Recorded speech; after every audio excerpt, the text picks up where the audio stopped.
Alright, welcome in another video, and here we're going to be doing question 2 in our series, and this one here is also an acceleration. Let's read the problem and see what we've got. A skydiver jumped from a plane and accelerated towards the Earth. What is her velocity after 3 seconds from jumping? Well, let's draw a diagram. So here we go, we're going to be drawing our very sophisticated diagram of a plane. There we go. Nothing like being an artist. So there's our plane, and it says that she's jumped from the plane, so she's skydiving downwards. So let's try and draw her like that, and she's got her backpack on. Alright, flying through the air. Alright, so she says it's accelerating towards the ground. So the first thing you have to realize is that the acceleration due to the pull of gravity is 9.8 meters per second squared. Alright, so that's the first value. What is her velocity after 3 seconds of jumping? So once she's jumped, when t equals 3 seconds after she's jumped, what's her final velocity? Okay, well, let's think about that, and we're just going to be substituting values into our acceleration equation. So let's write that down. Acceleration is equal to change in velocity divided by time, and we know that acceleration is equal to the final velocity minus the initial velocity over t. So what do we have? Well, we've got acceleration here. We want to find the final velocity, but we don't have the initial velocity. Or do we? Well, we do actually, because she's jumping down in this direction here, right? A vertical direction.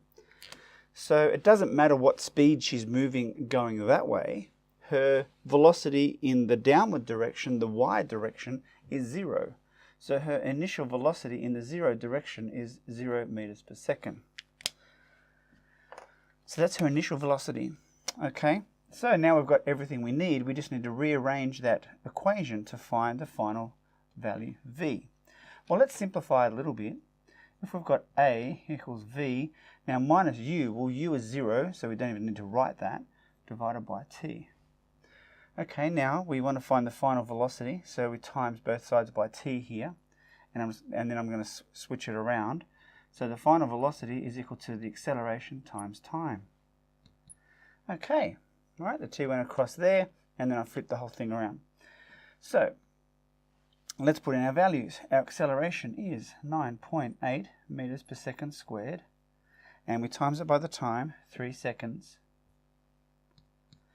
One of these seconds cancels with one of those, so our units are going to be meters per second, which is the units for velocity, all right, or speed. But since we're going in one direction, let's do that. And what do we get? We get 29.4. Is that our final answer? Not quite. Velocity is a vector. This is the magnitude of the vector. We also need a direction. What's our direction?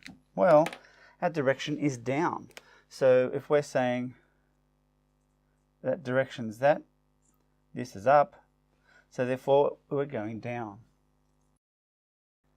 Now we have our complete answer.